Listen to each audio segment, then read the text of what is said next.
Baik, selamat malam. Shalom Bapak Ibu, Saudara sekalian.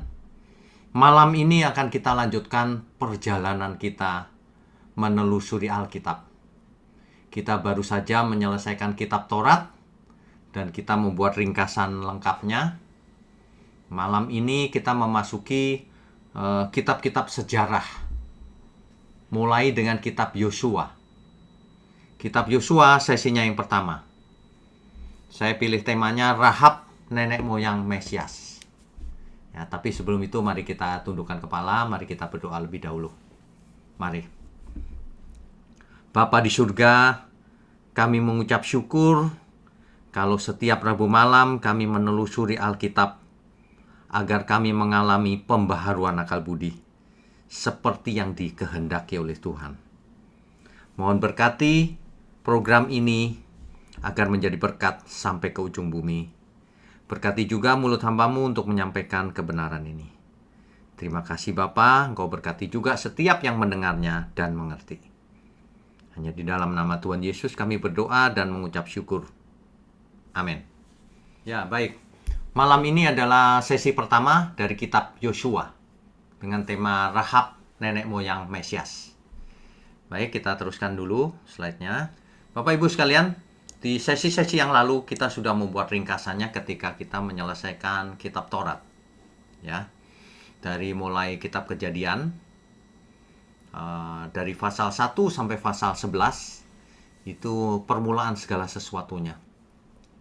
Kemudian dari pasal 12 Abraham dipanggil sehingga kemudian Abraham meninggalkan Ur Kasdim. Di kemudian hari Abraham memiliki anak Ishak, Yakub yang akan melahirkan Israel. Israel kemudian sampai di Mesir, singkat ceritanya, sampai pada Yusuf matinya Yusuf. Nah, disitulah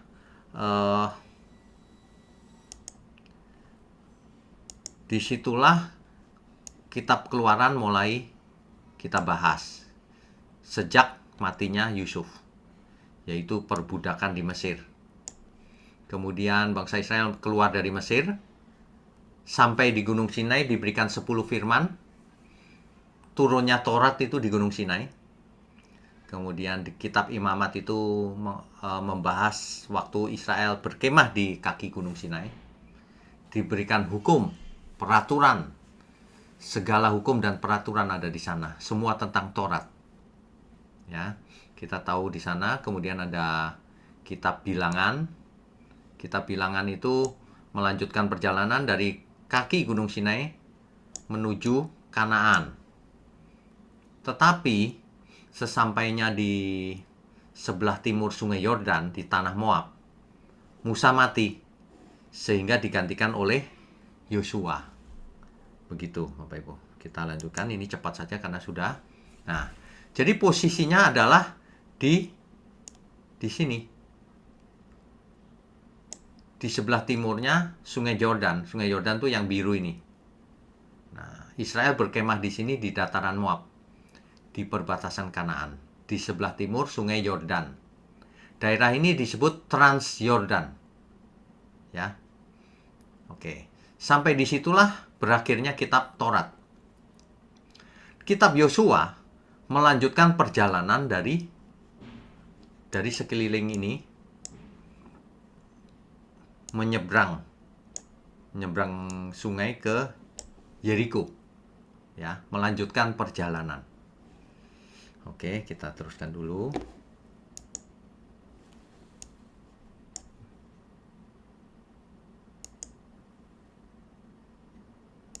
Ya, jadi ini lebih jelasnya begini nih, Bapak Ibu. Ya, jadi berkemah di sekitar sini. Israel lalu mau menyeberang ke kota Yeriko, kota terdekat. Kota Yeriko adalah kota yang paling kuno di dunia, tercatat. Ya, kalau Bapak Ibu ke sana, kalau ke Israel pasti diajak ke sana. Nah, sedangkan Kanaan itu daerahnya luas. Ya, ini adalah Sungai Yordan.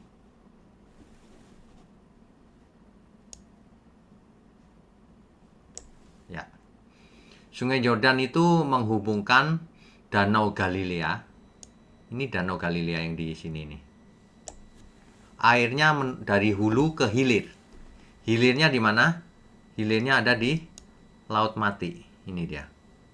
Laut Mati adalah tempat yang paling rendah di bumi ini. Lokasinya paling rendah. Tingkat garamnya sangat tinggi, sehingga kalau kita tidur di air itu ngambang dia. Nggak bisa tenggelam. Seperti tidur di kasur, ya. Jadi ngambang. Itu Laut Mati.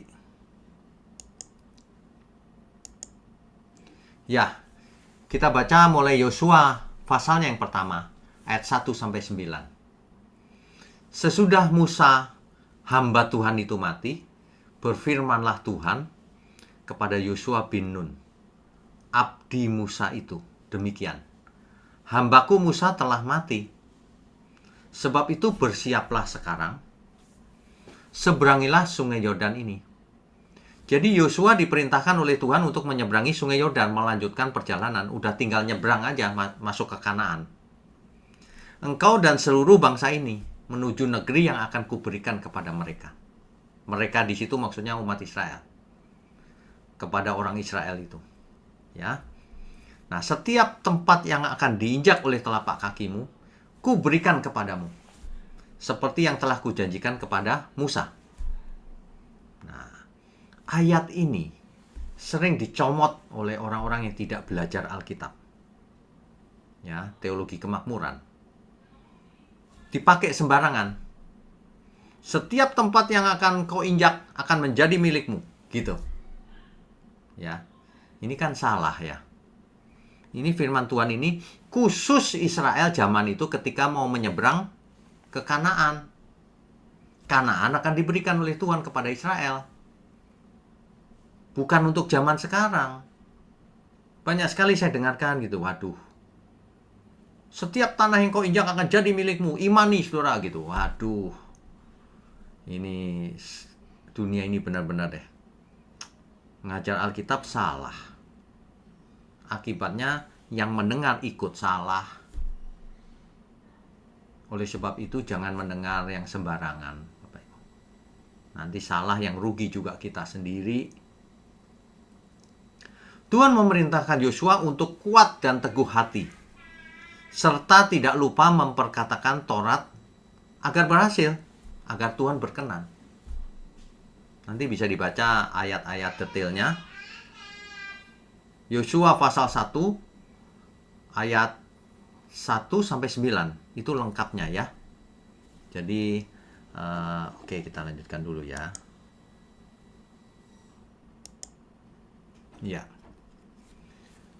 Yosua diperintah Tuhan, dalam 3 hari kamu harus berangkat, nyebrang. Jadi persiapannya 3 hari. Lalu Yosua memerintahkan kepada pemimpin-pemimpin pasukan agar siap-siap menyeberangi sungai Yordan 3 hari lagi untuk menaklukkan Kanaan. Ya. Oke. Nah, ini dia. Yosua pasal yang kedua, ayatnya yang pertama. Yosua bin Nun dengan diam-diam melepas dari Sitim. Sitim itu nama daerah. Kalau di layar ini Sitim. Ya. 2 mata-mata. Dulu mengirim berapa? 12 mata-mata ya dulu ya. Ini mengirim 2 saja mata-mata, pengintai. Pergilah, amatilah negeri itu dan kota Yeriko. Itu. Jadi bangsa Israel diperintah untuk mengamat-amati, maksud saya mata-mata, untuk mengamat-amati sebelum menyerang, diamati dulu. Diintai dulu keadaannya bagaimana, kota negeri itu, kotanya Yeriko bagaimana. Maka pergilah mereka dan sampai mereka ke rumah seorang perempuan sundal. Perempuan sundal ini maksudnya pelacur. Yang bernama Rahab. Lalu tidur di situ. Nah, kalau kita perhatikan, ini yang warna orange ini, saudara. Dari Sitim menuju ke Yeriko. Ya, itu yang orange warnanya. Nah, Dari Yeriko situ, mereka menginap di rumah seorang pelacur yang namanya Rahab. Mereka nginap di situ, saudara. Ya, jadi Bapak Ibu kira-kira bisa mengerti nggak mengapa mereka menginap di rumah seorang pelacur, pengintai ini? Karena pelacur itu kan dianggap hina oleh orang-orang lokal ya. Jadi orang lokal tidak akan ke rumah pelacur itu. Yang datang ke situ adalah orang-orang asing. Nah, pengintai ini masuk ke situ. Kalau ke rumah penduduk pasti tidak diterima, orang asing. Masuk ke situ menyamar sebagai orang asing ya. Itu penjelasannya mengapa dua pengintai ini menginap di rumah Rahab. Nah, oke, kita lanjutkan dulu. Ya. Nah, itu adalah Yosua pasal 2 ayat 1. Kita lanjutkan dulu. Coba dibuka kitab Yosua ya, Bapak Ibu ya. Yosua pasal 2 ayat 1. Nah, di ayat keduanya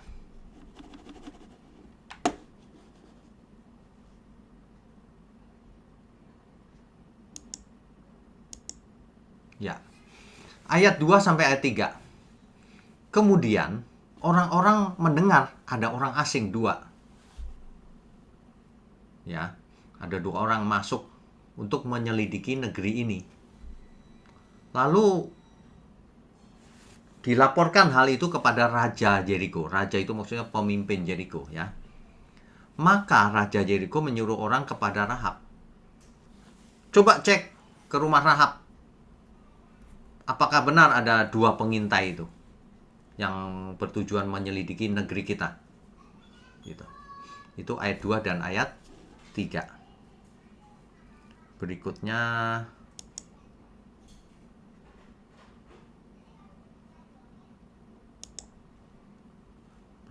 ayat ya ini dia.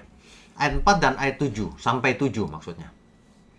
Tetapi Rahab telah membawa dan menyembunyikan kedua orang itu. Berkatalah ia, memang orang-orang itu telah datang kepadaku, tetapi aku tidak tahu dari mana mereka. Jadi Rahab menyembunyikan dua pengintai, dua mata-mata Israel ini.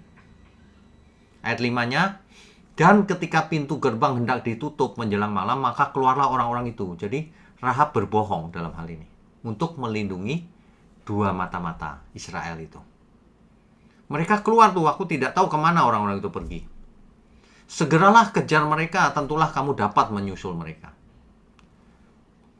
Tetapi perempuan itu telah menyuruh keduanya naik ke sotoh rumah. Kedua mata-mata itu sudah disuruh naik ke atap rumah. Dan menyembunyikan mereka di bawah timbunan batang rami. Ya. Yang ditempatkan di atas sotoh itu. Disembunyikan di sana. Maka pergilah orang-orang itu mengejar dua mata-mata Israel ini ke arah sungai Yordan. Mengapa? Karena Rahab tadi cerita bahwa orang itu sudah keluar kota, kejar saja gitu. Nah, ke arah sungai Yordan pasti. Ke tempat-tempat penyeberangan. Kalau orang melarikan diri, biasanya ke tempat penyeberangan. Dan ditutuplah pintu gerbang segera sesudah pengejar-pengejar itu keluar, dikejar ceritanya. Padahal kedua mata-mata itu ada di atap rumah Rahab, disembunyikan oleh Rahab. Ya, oke, kita lanjutkan. Ayat 8-11. Tetapi sebelum kedua orang itu tidur, naiklah perempuan itu, Rahab maksudnya, mendapatkan mereka di atas sotoh, di atap rumah maksudnya, ya. Dan berkata kepada orang-orang itu, aku tahu bahwa Tuhan telah memberikan negeri ini kepada kamu. Ini menimbulkan pertanyaan juga ini, Rahab tahu dari mana ya? Dan bahwa kengerian terhadap kamu telah menghinggapi kami. Dan segala penduduk negeri ini gemetar menghadapi kamu. Bapak Ibu Saudara tahu ya, kenapa Rahab tahu? Karena kemenangan Israel terhadap orang Amori, terhadap Moab, itu yang peperangan sebelumnya itu sampai ke telinga orang Yeriko. Dan mereka gemetar. Sebab mereka sudah mendengar mujizat-mujizat yang Tuhan lakukan. Makanya Rahab tahu. Jadi Rahab lebih membela orang-orang utusan Tuhan ini. Ya. Segala penduduk negeri ini gemetar menghadapi kamu. Laut terbelah gitu. Waduh, gemetar mereka. Sebab Tuhan berpihak pada mereka. Ya. Nah, ayat 10-nya dijelaskan tuh. Sebab kami mendengar bahwa Tuhan telah mengeringkan air laut terbelah di depan kamu.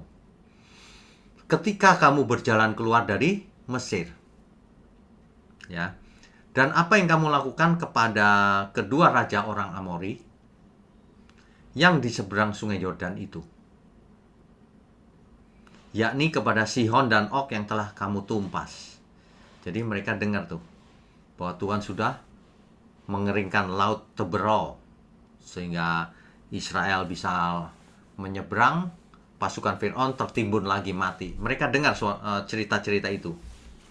Ya. Terus raja orang Amori di seberang sungai Yordan semuanya ditumpas. Jadi mereka takut.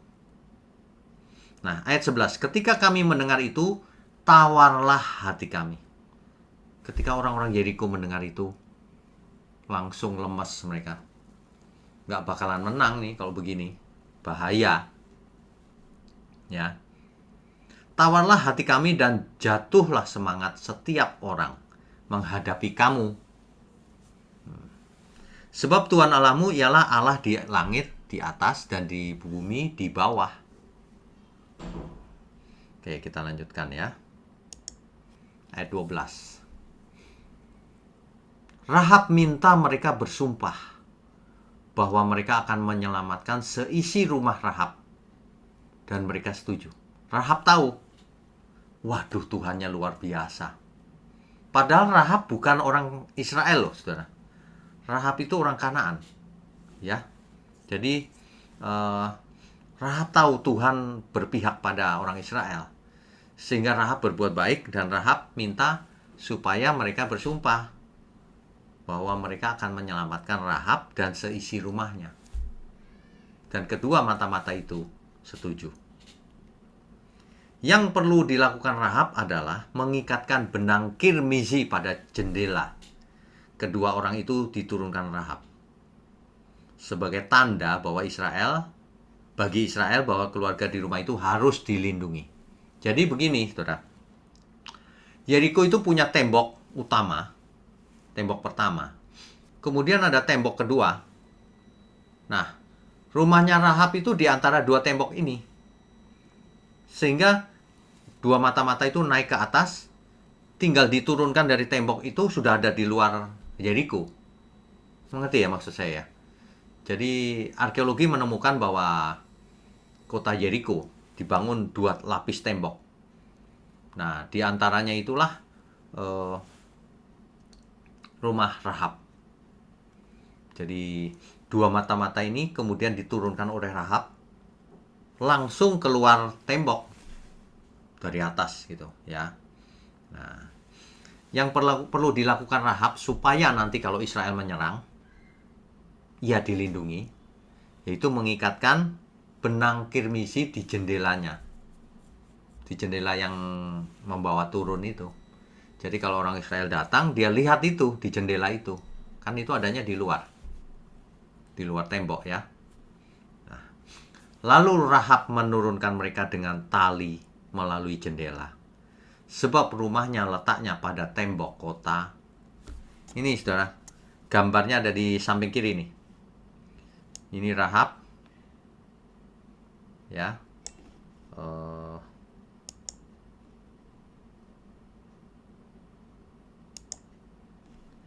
Ini Rahab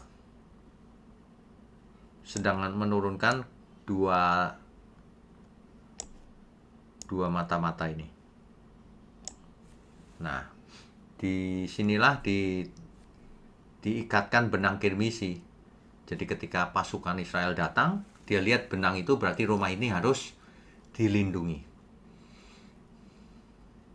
Letaknya rumah Rahab itu persis di pintu, di tembok kota ini. Jelas ya, Bapak Ibu ya. Oke, kita lanjutkan ya. Ayat 22 sampai 24. Mereka pun pergilah dan tiba di pegunungan. Rupanya mata-mata ini nggak kembali ke Sungai Yordan. Kalau kembali ke Sungai Yordan, ketemu dong. Jadi mereka pergi ke pegunungan, ke arah barat. Ya, mereka tinggal di pegunungan itu 3 hari lamanya. Sampai pengejar-pengejar itu pulang. Setelah pengejar itu pulang ke Yeriko, barulah kedua orang itu pulang dari pegunungan itu, terus menyeberang Sungai Yordan dan sampai ke hadapan Yosua. Kata mereka kepada Yosua, Tuhan telah menyerahkan seluruh negeri ini ke dalam tangan kita. Bahkan seluruh penduduk negeri itu gemetar menghadapi kita. Bapak Ibu yang mengikuti sesi-sesi yang lalu, ingat nggak dulu?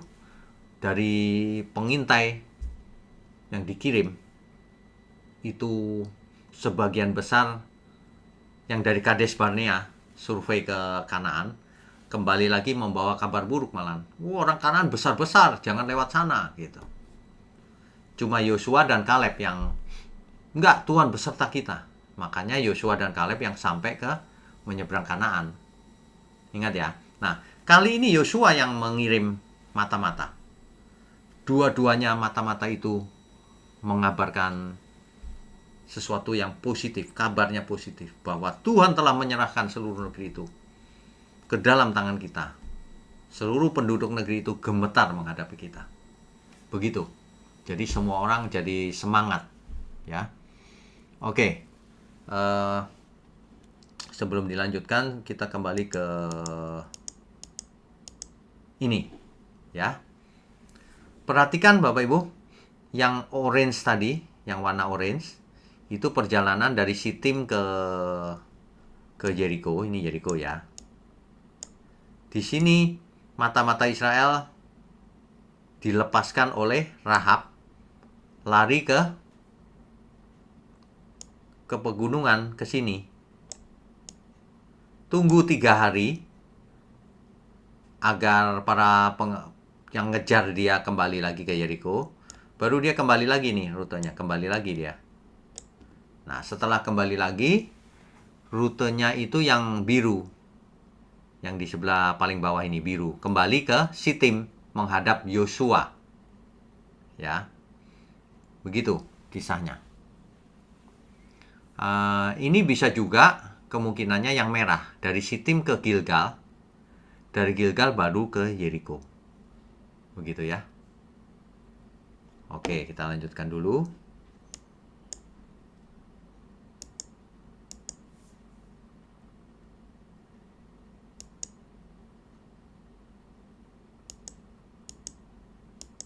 Ya, Bapak Ibu sekalian, ini adalah kisah yang singkat sebenarnya, tetapi ada hal yang sangat penting yang menjadi bahan diskusi kita pada malam ini. Ya, Yakobus 2 ayat 14 sampai 26. Tapi sebelum kita baca itu, kita perlu bertanya-tanya, apakah iman itu? Mengapa Rahab diperhitungkan sebagai saksi iman? Apakah perbuatan itu ada nilainya? Jadi keselamatan itu karena iman atau karena perbuatan? Ya. Jadi inilah yang mesti kita persoalkan. Sebab ada banyak yang berpendapat bahwa perbuatan itu tidak menyelamatkan. Nah, kita harus lihat faktanya hari ini. Bagaimana faktanya? Sebentar. Ya. Jadi faktanya, kalau kita lihat, ya, sebentar, kita diskusikan saja. Ya. Kalau Bapak Ibu perhatikan faktanya, gara-gara Rahab membela 2 mata-mata Israel ini, apa yang terjadi berikutnya terhadap dirinya? Yang pertama, Rahab diselamatkan ketika Israel menyerang. Nanti seluruh Yeriko mati, kecuali Rahab dan keluarganya yang tinggal di dalam rumahnya. Nah, itu akibat dari perbuatan Rahab. Ia jadi hidup. Yang lain mati seluruh Yeriko. Yang kedua, Rahab dicatat sebagai saksi iman. Rahab dicatat sebagai saksi iman. Ya. Di kitab Yakobus itu, saksi iman. Ibrani maksud saya. Sebagai saksi iman. Coba kita buka kitab Ibrani ya. Ibrani pasalnya yang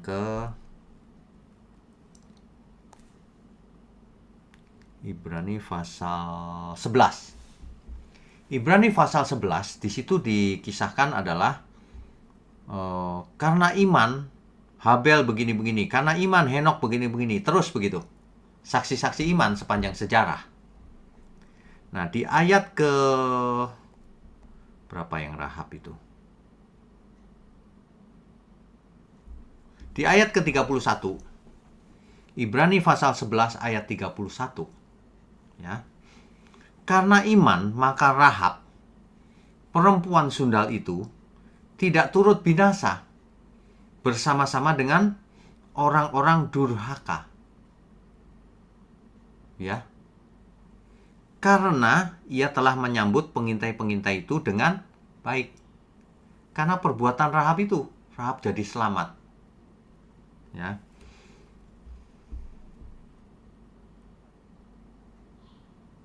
Ya, ini jelas nih kalimat ini.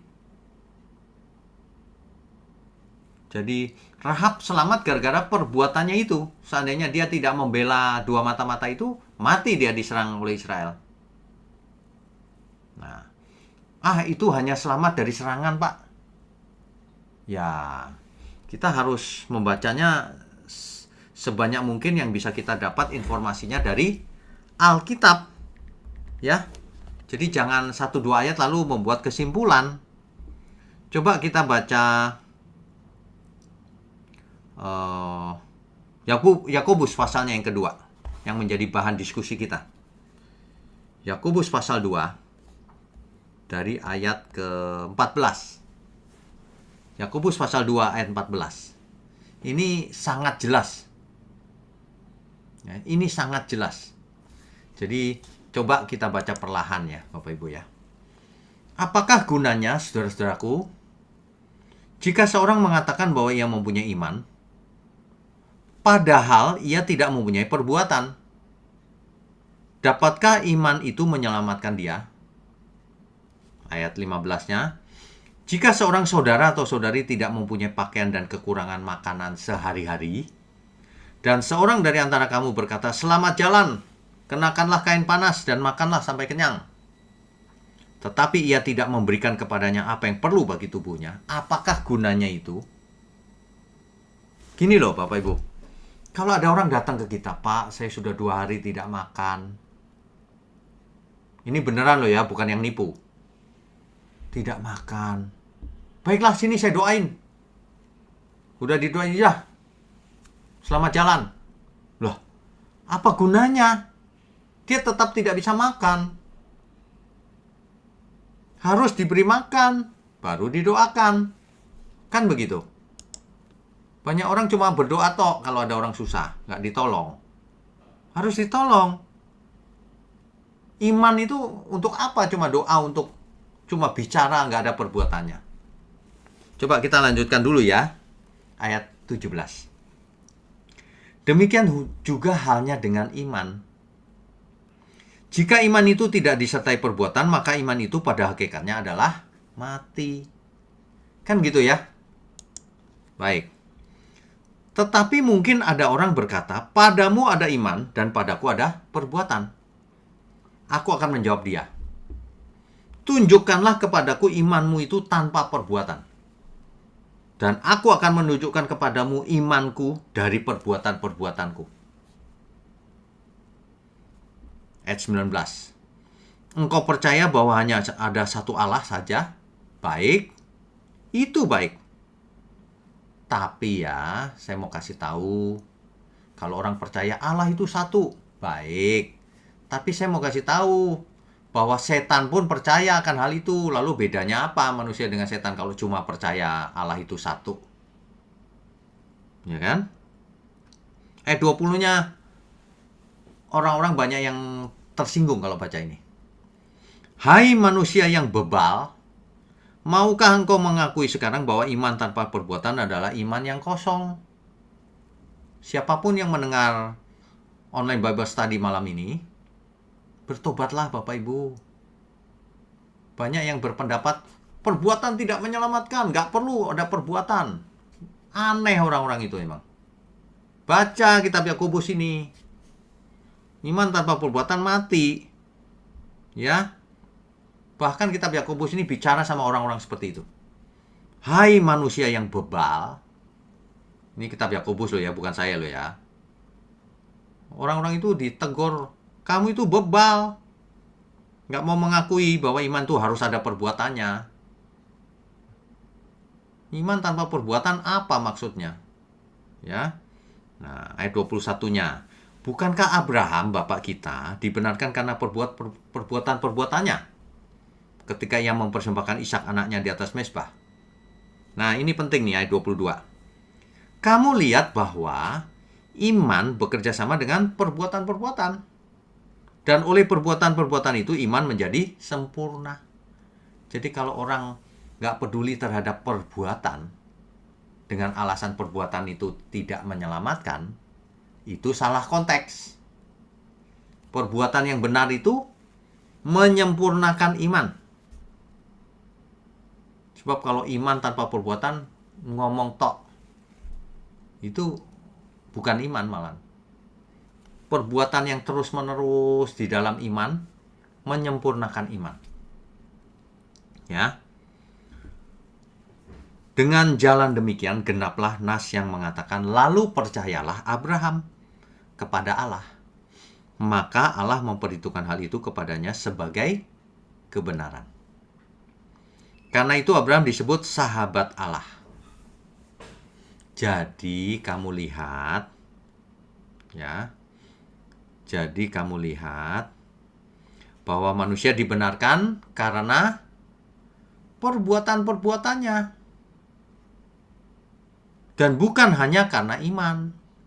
Jangan bilang saya ngajarin perbuatan loh ya yang menyelamatkan. Bukan. Diselamatkan karena perbuatan, bukan hanya karena iman. Artinya perbuatan dan iman. Artinya iman harus ada perbuatannya. Dibaca lagi itu, Yakobus 2 ayat 24 ya.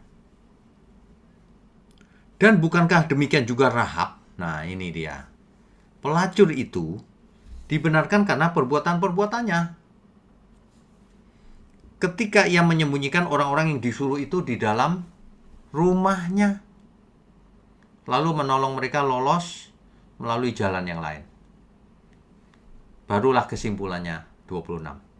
Sebab seperti tubuh tanpa roh adalah mati, demikian jugalah iman tanpa perbuatan-perbuatan adalah mati. Ya, jelas ya Bapak Ibu ya. Ini malam ini contohnya sangat ekstrim. Seorang pelacur.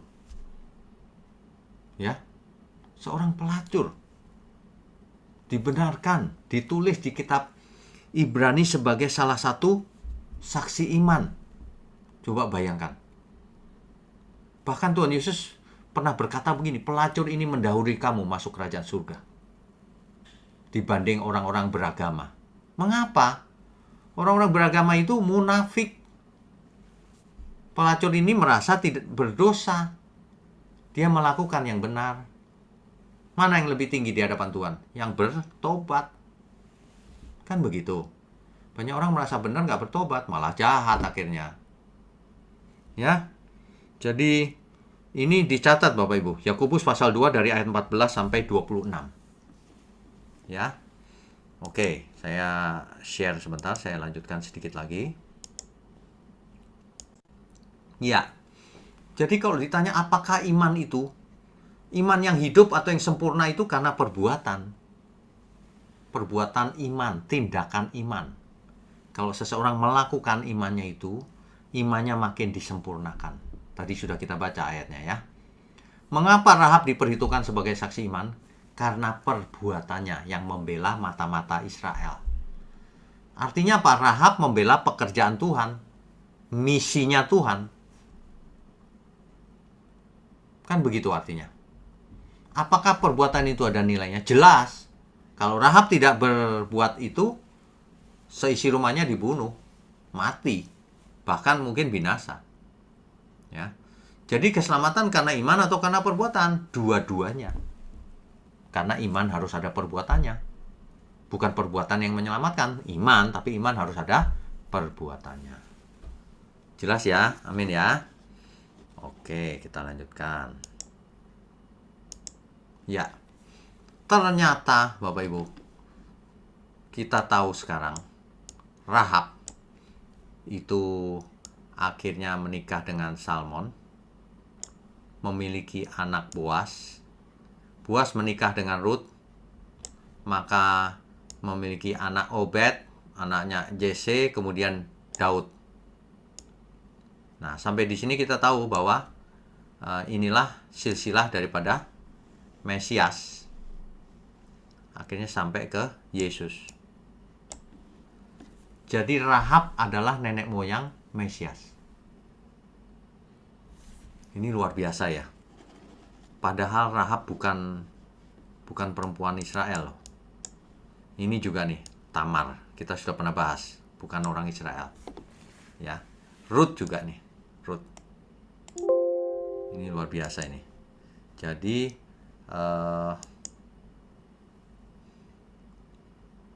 ini Bapak Ibu. Ketika Yeriko ditaklukkan, hanya Rahab dan seisi rumahnya yang tetap hidup. Itu gara-gara apa? Gara-gara perbuatannya. Yosua 6 ayat 17, ayat 22 sampai 25. Akhirnya Rahab menjadi nenek moyang Yesus, masuk dalam silsilah Mesias. Matius pasal 1 ayat 1, ayat 5 sampai 6. Dan disebut sebagai salah satu saksi iman. Ibrani 11 ayat 31, tadi sudah kita baca. Perbuatan Rahab itu dibenarkan sebagai iman juga. Yakobus 2 ayat 25 yang tadi sudah kita baca. Jelas ya maksudnya ya. Nah, ini menariknya begini.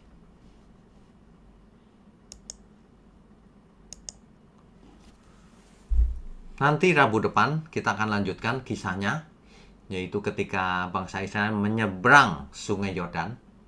Sungai Yordan terputus. Nggak tahu apakah Bapak Ibu pernah mendengar. Terputus menjadi kering. Tapi kita akan bahas sesi depan.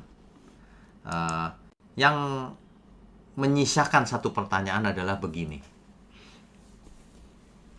Seorang pelacur dipakai Tuhan sebagai dalam silsilah Mesias. Maksudnya bagaimana ini?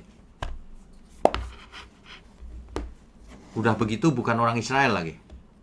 Kan selain Israel tidak dianggap kafir kan?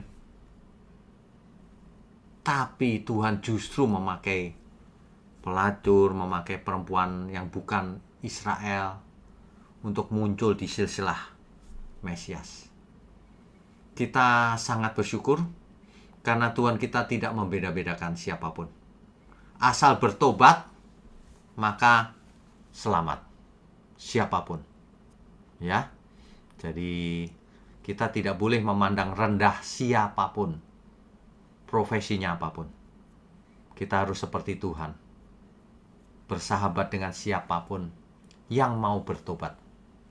Kalau yang tidak mau bertobat, ya nggak usah memaksa. Kita kan tidak boleh memaksa orang. Tapi kita jangan bergaul dengan para pencemooh. Kalau kita bergaul, artinya mereka harus bertobat. Berhenti jadi pencemooh. Tapi kalau mereka tidak berhenti, jangan bergaul dengan orang-orang seperti itu. Marilah kita bergaul dengan orang-orang yang di dalam kebenaran. Supaya saling menularkan kebenaran. Dengan siapa kita bergaul, disitulah roh kita terpengaruh. Impartasi itu terjadi ketika kita mendengar seseorang bicara kebenaran atau bicara gosip. Ya, ingat, apapun yang kita buat, yang kita perbuat, sekecil apapun sampai sebesar apapun, semuanya akan dipertanggungjawabkan di hadapan Tuhan. Karena semua orang akan menghadap tahta pengadilan Kristus. Untuk apa? Untuk mempertanggungjawabkan hidupnya, apa yang telah diperbuatnya selama ia hidup. Apakah baik ataukah jahat. Nah, ini sangat jelas. Firman Tuhan itu sangat jelas sebenarnya kalau kita bisa membacanya secara konteks. Sesuai konteksnya dan lengkap. Begitu ya Bapak Ibu ya. Malam ini singkat saja. Jadi kita menarik suatu hikmat di sini bahwa Allah bisa memakai siapa saja. Siapapun yang hari ini masih hidup dalam dosa, cepat bertobat. Bisa dipakai Tuhan. Asal bertobat. Dalam contoh ini sangat ekstrim, seorang pelacur bahkan dipakai sebagai nenek moyang Mesias. Ya, sudah bukan Israel, pelacur lagi. Jadi ini justru kita makin kagum dengan Tuhan kita, tidak membeda-bedakan orang, siapapun, mau Israel non Israel. Israel tidak lebih istimewa dari non Israel. Zaman Perjanjian Baru ya, kalau zaman Perjanjian Lama mereka sangat istimewa. Tapi di zaman Perjanjian Baru, keduanya sama di hadapan Tuhan. Alkitab mencatat, ayatnya mencatat begini. Dengan matinya, ia sebagai manusia, ia di situ Tuhan Yesus ya, maka hukum Taurat dan segala peraturannya dibatalkan. Supaya apa? Sehingga keduanya menjadi satu di dalam Tuhan. Apa keduanya menjadi satu? Israel dan non-Israel sudah tidak dibeda-bedakan, satu di dalam Tuhan. Itu maksudnya. Jelas ya? Amin ya? Amin. Oke. Co-host, silakan kita lanjutkan dengan diskusi tanya jawab. Ya, baik. Kita sambung dengan sesi tanya jawab. Bagi Bapak Ibu yang ingin bertanya, silakan raise hand dan membuka video. Bagi penanya pertama, Bapak Bayu Rahendra, silakan Pak. Silakan Pak Bayu. Shalom Pak. Shalom. Ini saya mau tanya mengenai Rahab tadi kan ada kaitannya dengan iman dan pembenaran ya. Ya. Yang saya mau tanya di sini kalau kita berbicara dari case sebagai warga negara ya. Ya. Artinya kan Rahab ini kan punya tanggung jawab terhadap negaranya atau bangsanya di mana dia hidup gitu kan. Ya. Di mana Tuhan juga mengajarkan bahwa setiap warga negara harus bertanggung jawab penuh apabila bangsanya diserang oleh bangsa lain. Artinya kita berusaha untuk berjibaku gitu ya, untuk membela negara tersebut gitu. Nah kalau saya lihat di sini konteksnya Rahab ini kan ada sedikit rasa takut gitu ya. Jadi bukan mungkin nggak, ini pemikiran saya sih Pak. Maaf sebelumnya. Jadi kayak sepertinya dia takut dengan bangsa Israel karena dia melihat bangsa Israel pernah menaklukkan bangsa-bangsa yang lain. Ya. Sehingga rasa takut cemas Rahab ini spontanitas dia melakukan seperti mencari aman gitu ya kalau saya lihat. Nggak, ini sorry Pak, saya agak sedikit ini. Mencari aman sehingga dia mungkin terlintas dalam saat itu dalam kondisi yang mungkin dadakan, dia harus mengambil keputusan supaya dia dan keluarganya selamat. Apa yang dia harus lakukan karena dia melihat bahwa bangsa Israel sudah membumi hanguskan beberapa bangsa lain. Jadi dia mungkin ada rasa cemas di situ. Itu yang kedua. Yang ketiga yang saya mau tanyakan, ini perihal nenek moyang Pak.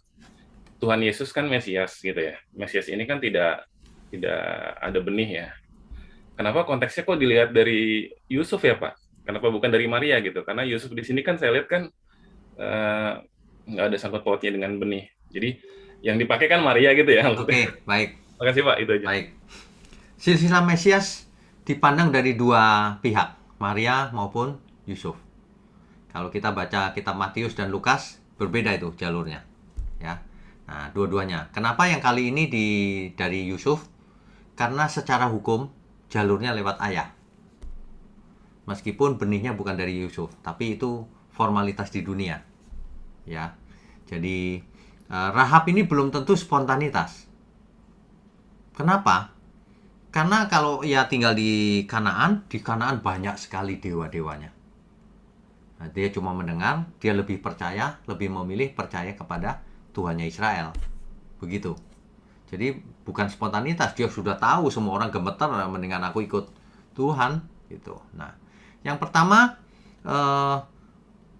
kalau dibandingkan negara dan Tuhan, yang lebih tinggi adalah Tuhan. Pasti itu. Ini kan perintah Tuhan langsung nih. Nah, kalau perintah Tuhan yang langsung, yang lain sudah nggak usah dilihat. Gitu. Tapi kalau bukan perintah Tuhan, ya kita lihat kasusnya. Nah, kasus yang ini adalah perintah Tuhan sendiri. Langsung perintah Tuhan. Jadi kalau ada orang yang bicara, ini genocide nih. Enggak juga.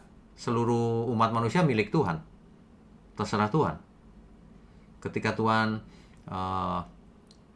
menghukum Adam dan Hawa, wah kok kejam? Ya enggak, itu memang konsekuensi. Nah, ini Kanaan memang Tuhan sudah tahu harus dimusnahkan. Seperti misalnya suku Amalek, namanya tidak akan ada lagi di dunia ini, gitu. Karena saking jahatnya. Jadi Tuhan mau membinasakan orang-orang yang jahat. Tuhan berdaulat, itu yang pertama. Jadi apapun yang Tuhan lakukan, yaitu kedaulatan Tuhan. Tuhan yang menciptakan kok. Sama dengan begini. Kok Firaun dikeraskan? Itu hukuman Tuhan memang. Tapi Tuhan tidak pernah begini loh. Orang baik-baik itu dibinasakan. Nggak pernah, kalau itu nggak pernah.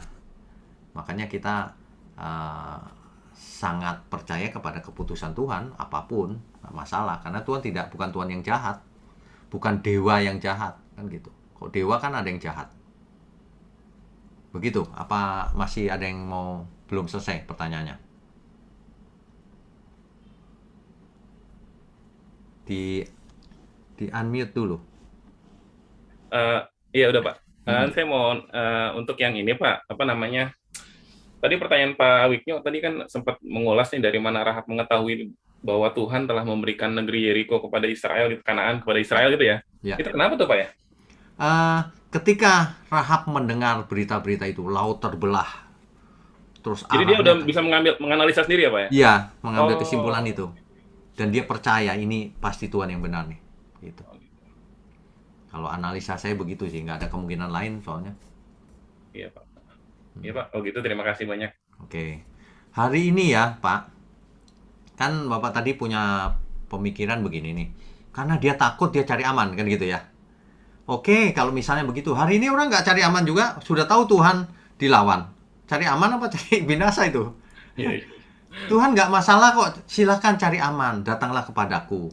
Loh kan gitu Tuhan Malan. Memang harus cari aman kepada Tuhan, tapi orang nggak mau cari aman. Aneh memang. Ya. Berarti Rahab memang udah mengikuti story-nya Israel ya? Iya, diikuti terus tuh pasti. Salahnya Israel udah diikuti nih. Gitu.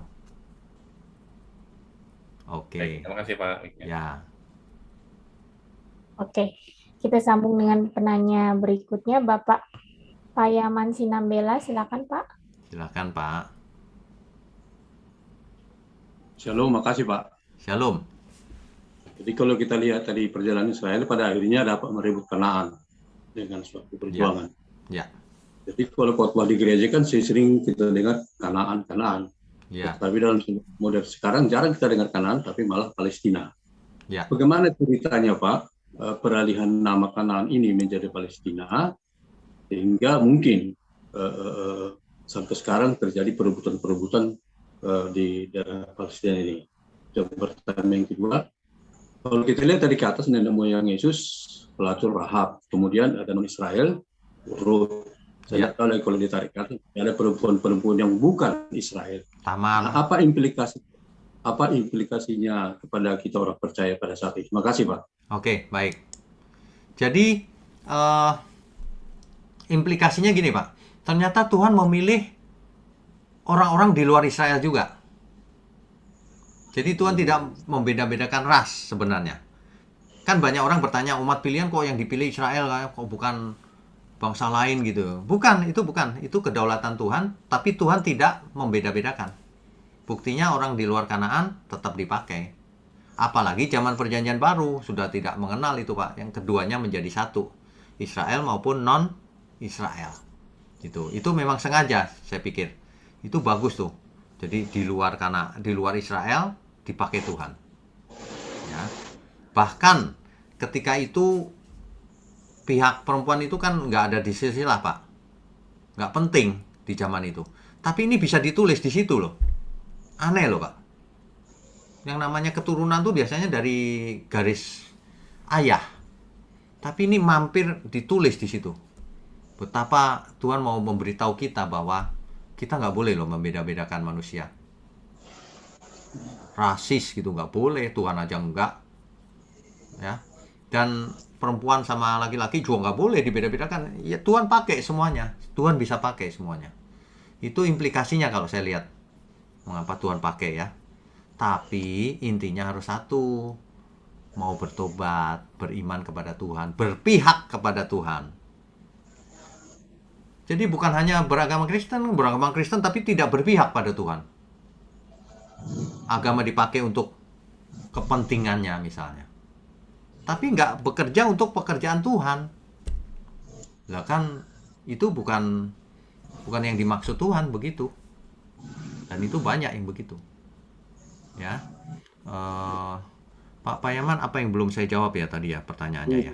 Peralihan nama dari Kanaan menjadi Palestina. Oh ya, kalau soal Kanaan, setelah Israel masuk kan menjadi tanah Israel, Pak, bukan Kanaan lagi. Oh. Iya kan, itu step pertamanya tuh. Setelah Israel masuk, semua raja ditaklukkan, itu sesi-sesi mendatang tuh, Pak. Maka semua dibagi tanahnya. Suku ini dapat tanah yang ini, Ruben dapat di sebelah baratnya, Yordan dan seterusnya.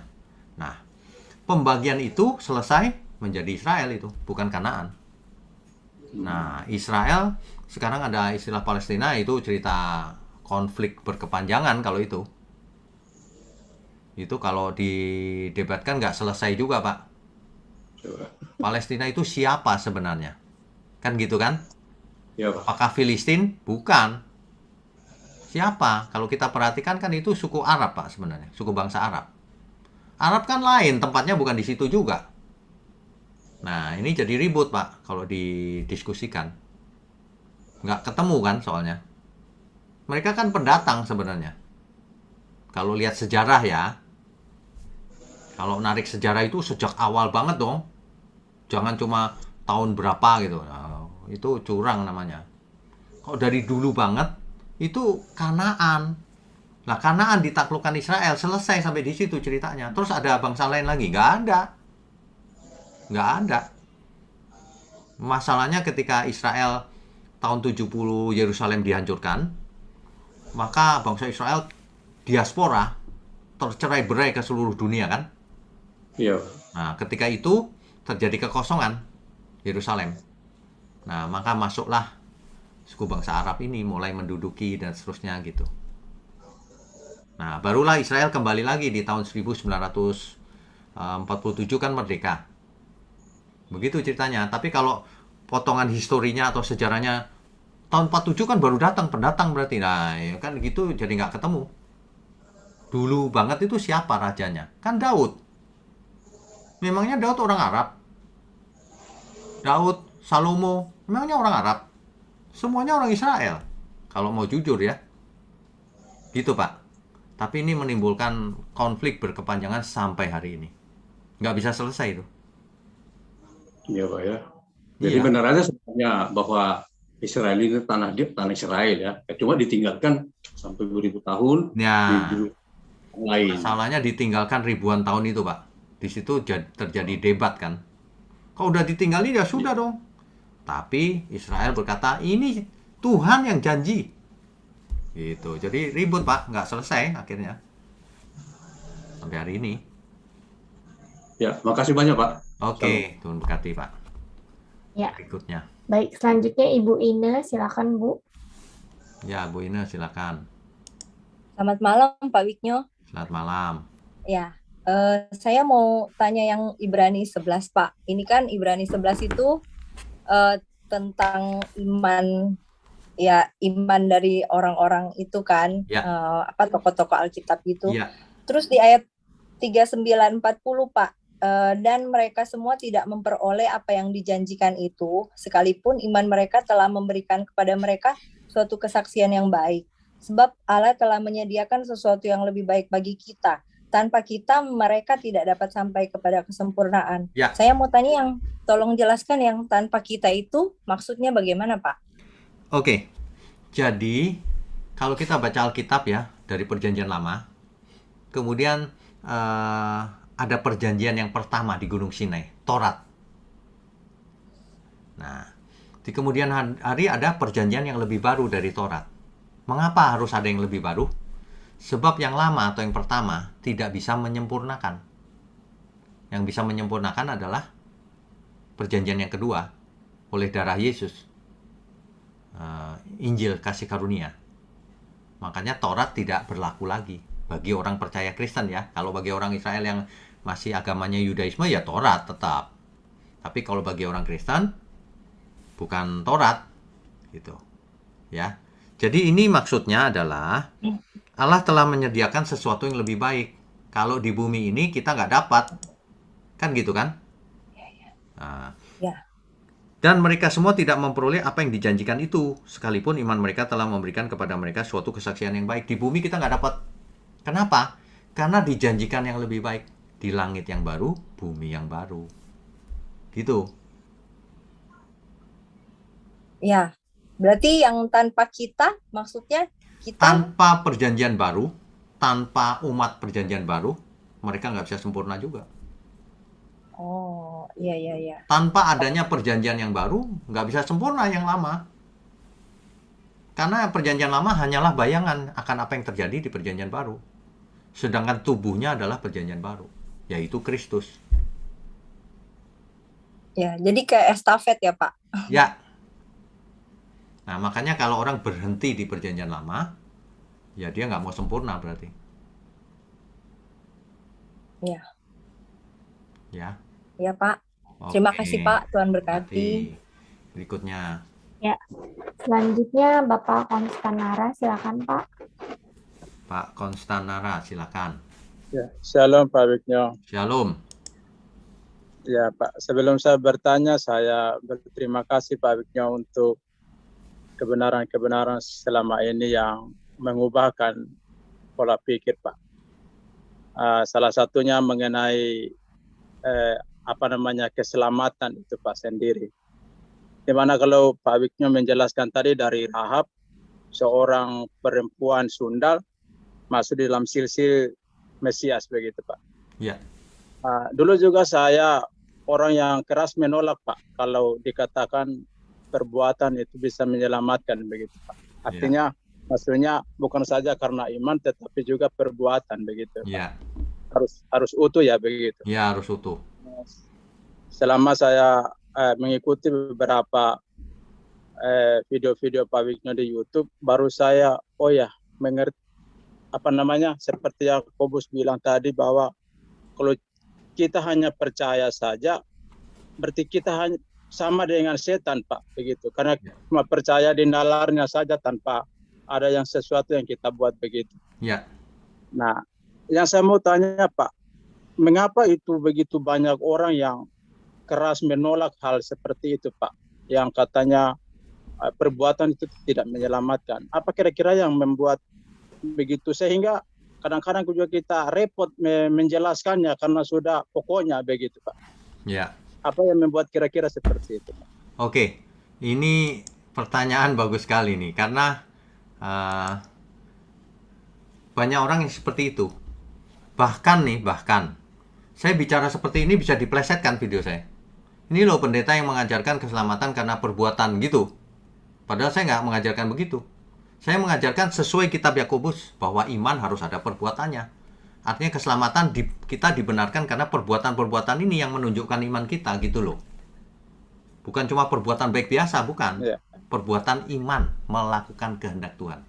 Itu aja dipelintir-pelintir. Mengapa demikian? Salah satunya karena dia tidak belajar Alkitab secara utuh. Pilih-pilih ayat. Kan ada ayatnya itu Pak. Seseorang dibenarkan bukan karena melakukan Taurat gitu. Ada. Tapi karena iman gitu. Nah, memangnya saya bicara soal Taurat? Tidak. Betul. Kita bicara soal iman yang ada perbuatannya. Perbuatan yang bagaimana? Yang sesuai kehendak Tuhan, bukan sesuai Taurat. Begitu. Betul. Nah, begitu aja nggak ngerti. Coba aja yang mendengar ini, tanya jawab ini. Tetap aja nggak ngerti nanti. Premis itu benar-benar seperti menyihir itu loh, Pak. Orang itu tersihir dengan doktrinnya. Lihat kalimat di Alkitab aja nggak bisa mengerti. Padahal sederhana begini loh.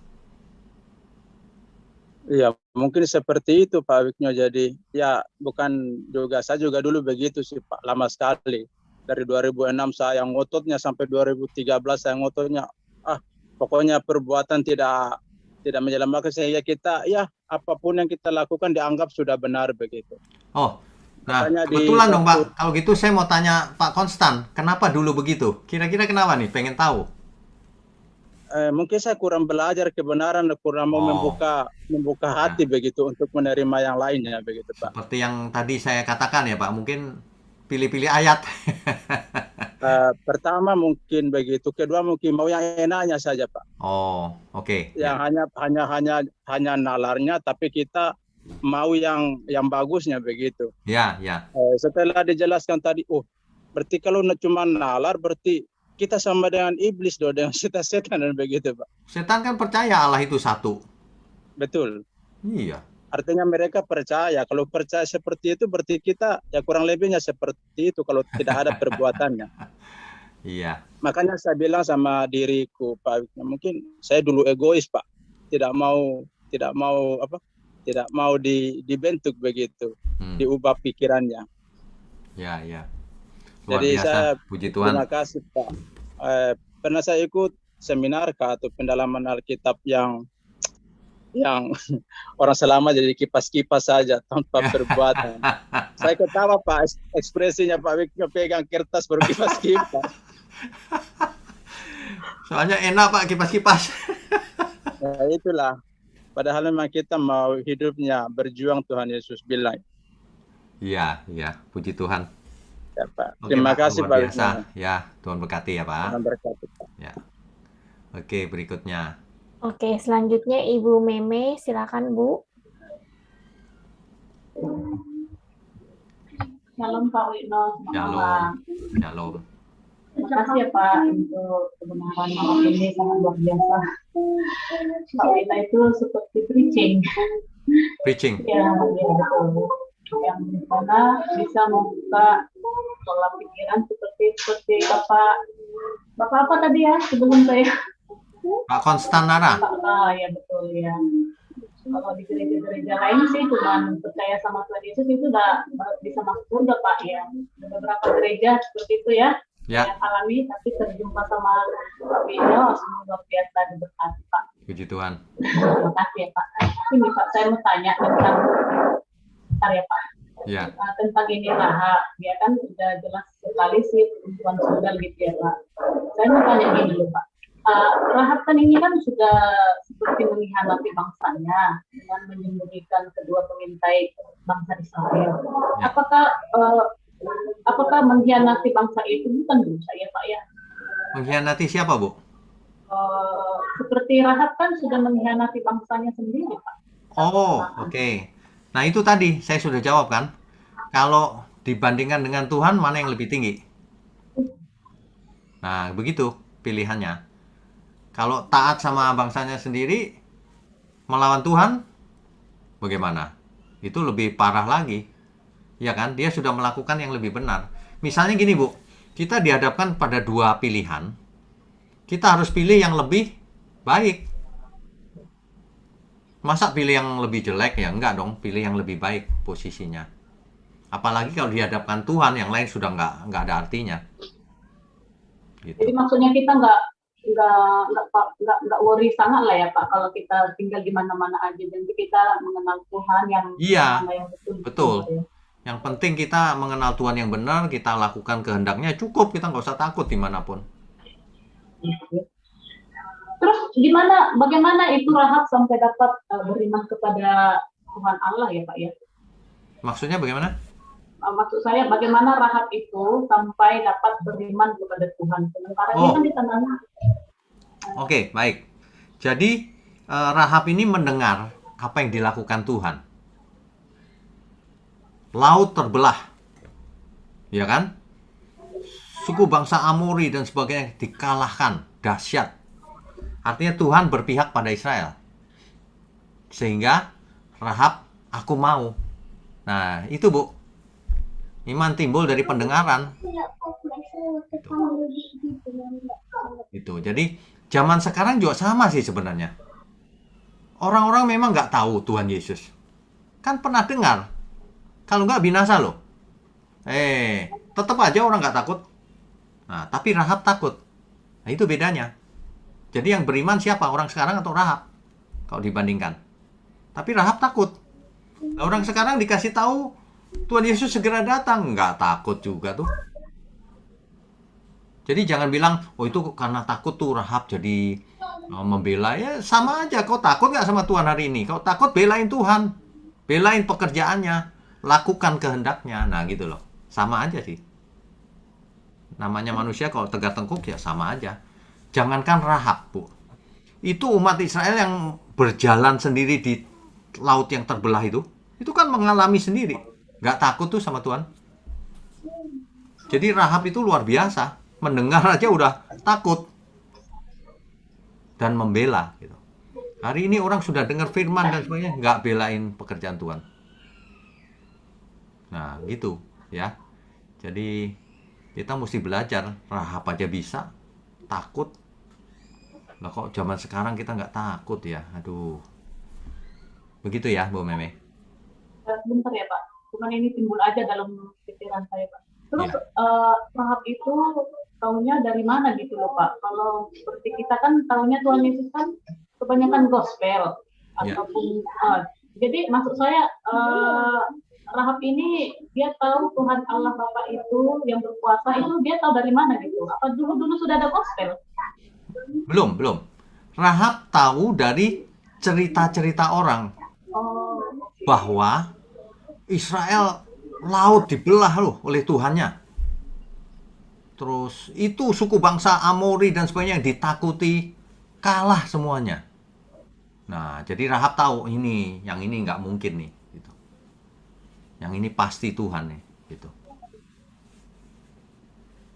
Begitu ya, Bu Meme ya. Oke. Jelas sekali Pak, makasih ya Pak. Memberkati. Ya. Oke. Selanjutnya Bapak Sandi. Silakan Pak. Pak Sandi silakan. Malam Pak Wigno. Selamat malam. Terima kasih buat firman Tuhan Pak.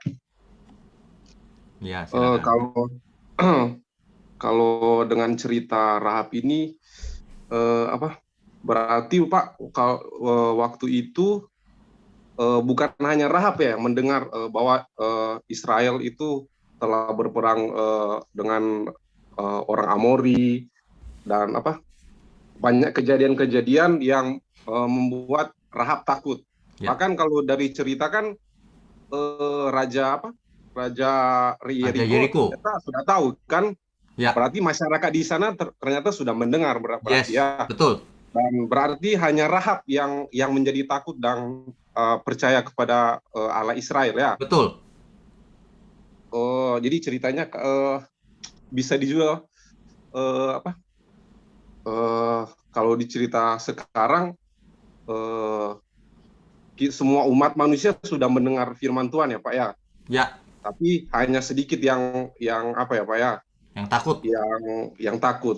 Padahal kan intinya Injil ini bahwa kita ini sebenarnya akan binasa, tapi karena kasih Tuhan kita diselamatkan kalau kita percaya ya. Betul. Tapi buktinya orang-orang tetap tidak percaya. Iya kan? Yang tidak percaya. Nah itu makanya. Mestinya kita belajar dari Rahab nih, mendengar aja dia, iya deh aku belain, aku takut gitu. Sama. Iya. Gitu. Ya. Terus ada pertanyaan juga Pak. Kan kalau dari silsilah Tuhan Yesus, berarti dia kayaknya menikah dengan orang Yahudi ya? Boas ya. Ya, dengan ya. Berarti setelah Israel menyerang kota Yeriko, berarti dia dan keluarga bisa lolos itu juga Ya, ternyata. dilindungi malahan. Iya, dilindungi. Jadi berarti Rahab bisa jadi dia juga mengikuti adat istiadat Yahudi, atau dia juga dengar Taurat berarti dia, Pak ya? Pasti. Kan Begitu ya, Pak, kawin ya? setelah menikah itu pasti dia dengar. Suaminya kan Iya. rajin pasti. Pasti dia juga baca-baca Taurat, belajar Taurat. Ya bisa jadi. Iya kan? Cuman yang kalau saya cari di Alkitab, nama Rahab banyak juga ya, Pak ya. Bagaimana bisa bisa menentukan bahwa Rahab yang itu loh, yang yang jadi istrinya siapa tadi? Boas. Iya. Kalau saya Salmon cari sama Alkitab Boas tadi. ada juga banyak namanya Rahab, Pak. Ya. Begini, kita lihat konteksnya aja. Kita lihat konteksnya. Kalau kita lihat konteksnya, ya, nanti kita tahu ini Rahab yang itu. Nah, iya sih, Pak. Iya sih. Sedangkan nama Rahab dipakai untuk nama monster juga. Monster laut, itu Leviathan, Rahab gitu. Bisa. Tapi itu gampang kelihatan dari kalimatnya. Makanya kalau baca Alkitab tidak boleh lihat kamus saja, harus lihat konteksnya juga. Oke. Ya. Itu aja sih, Pak. Oke, Tuhan berkati ya. Terima kasih, Pak. Yuk, mari. Ya, selanjutnya Ibu Herti Sunloy, silakan Bu. Bu Herti, silakan. Iya, selamat malam Bapak Wigno. Selamat malam. Iya, pertanyaan saya bahwa berdasarkan cerita dari Rahab, bahwa pada waktu itu belum ada informasi yang bisa dilihat oleh sosmed seperti sekarang. Ya. Dia hanya mendengar daripada percakapan orang-orang mungkin dari kampung ke kampung. Ya. Dan dikaitkan sampai sekarang sudah ada yang namanya sosmed, di mana semua orang di seluruh dunia bisa mendengar tentang Yesus. Ya. Dan ada orang-orang di luar yang tidak menganut sebagai pengikut Kristus, yaitu orang-orang non-Kristen. Ya. Tetapi mereka mendengar daripada sosmed bahwa mereka juga mendengar tentang perbuatan-perbuatan daripada Yesus, dan mereka melakukan itu. Ya. Pertanyaan saya, apakah perbuatan mereka itu bisa disebut juga iman kepada Kristus dan mereka bisa diselamatkan? Itu Tidak pertanyaan bisa. saya. Yang namanya iman terhadap Kristus harus menerima Kristus. Baik. Tidak ada orang yang menolak Kristus tapi dianggap beriman kepada Kristus. Nggak ada. Iman kepada Kristus artinya menerima Kristus. Alkitab mencatat bahwa barang siapa menolak anak, dia menolak Bapa. Barang siapa tidak memiliki anak, maksudnya Yesus, maka ia tidak memiliki Bapa. Jadi orang yang menolak Tuhan Yesus pasti tidak selamat. Sekalipun perbuatan-perbuatannya dia itu perbuatan yang berdasarkan kepada kasih kepada Kristus, yaitu dia melakukan mengasihi sesama dan mengasihi Tuhan, walaupun dia tidak satu agama dengan kita.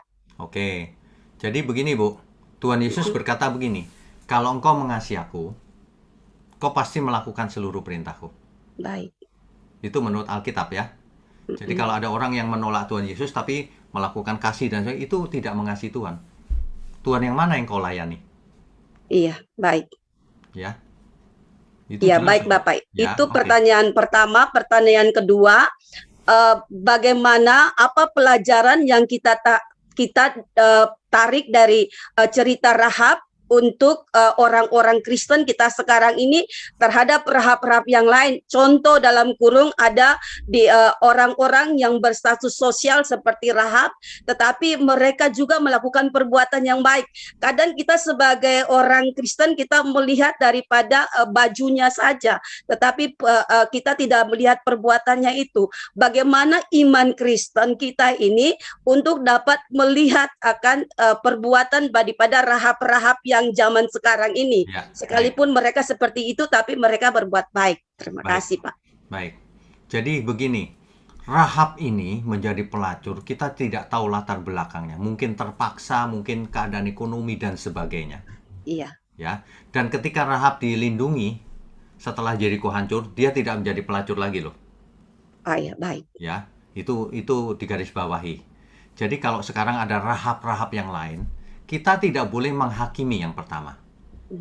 Kita justru harus kasihan. Tapi Rahab-Rahab ini harus bertobat juga, bukan berarti terus praktek sebagai Rahab, nggak boleh. Kalau dia tidak mau bertobat, ya kita tidak bisa apa-apa juga. Yang kita harapkan itu keselamatan jiwa. Iya. Kan kita sebagai alat di tangan Tuhan ya sama, maunya keselamatan jiwa. Udahlah, masa lalu yang kelam segelap apapun, udah nggak masalah. Sekarang bertobat aja deh. Gitu. Iya, baik Bapak. Terima kasih Pak untuk penjelasannya. Tuhan Iya, berkati. baik. Tuhan. Habis ya? Tidak ada yang tanya Ya, lagi ya? Pak. Sudah habis. Ya? Baik. Malam ini kelihatannya pendek tapi panjang juga ya. Oke, terima kasih Saudari Ripka yang sudah bersedia jadi co-host, yang melayani kita semua. Malam ini kita sudahi dulu ya Bapak Ibu. Mari kita tundukkan kepala. Mari kita berdoa. Bapa di surga, biarlah melalui acara malam ini, banyak di antara kami yang mendengarnya, dibukakan pikirannya, dicerahkan pikirannya, dan mengalami pemulihan. Jika ada yang sakit, Tuhan mohon sembuhkan. Jika ada yang mempunyai masalah, biarlah Tuhan berikan hikmat juga. Tapi terutama biarlah melalui contoh Rahab ini, kami semua berubah menjadi merendahkan diri di hadapan Tuhan, tidak menghakimi sesama, mengasihi orang berdosa, dan semua yang Tuhan kehendaki. Terima kasih Tuhan untuk tangan-tangan yang mendukung pekerjaan-Mu ini. Terima kasih juga untuk semua orang yang mendoakan pekerjaan-Mu ini. Terima kasih Tuhan. Kami percaya Tuhan sudah berkati setiap kami, terutama yang mengerti firman-Mu. Dengan berkat-berkat jasmani, berkat rohani. Sehat, umur panjang untuk memuliakan Tuhan. Terima kasih Bapa, hanya dalam nama Tuhan Yesus kami berdoa dan mengucap syukur. Haleluya. Amin. Saudara sekalian, bicara soal kebenaran, setiap orang merasa benar. Makanya semua kecap dinomor satukan. Ada orang yang mengatakan saya paling benar, ini paling benar, itu paling benar. Mana sebenarnya yang paling benar? Oleh sebab itu, hadiri seminar 7 natur kebenaran dan aplikasinya. Seminar ini wajib dihadiri oleh para teolog, apologet, pengkhotbah, bahkan oleh para jemaat sendiri. Agar kita bisa membedakan manakah yang benar, manakah yang salah. Inilah alat uji kebenaran yang sangat objektif dan alkitabiah. Pastikan saudara ikut dan ajak seluruh saudara dan sahabat-sahabat. Bapak-bapak dan ibu-ibu yang terkasih dimanapun berada, yuk kita belajar pelajaran Alkitab bersama secara online setiap hari Rabu jam 7 malam bersama pendeta Bapak Wignio Tanto secara online, bisa melalui Zoom. Tetapi kita harus mendaftarkan dulu ke nomor berikut ini. Selamat bergabung dan Tuhan Yesus memberkati.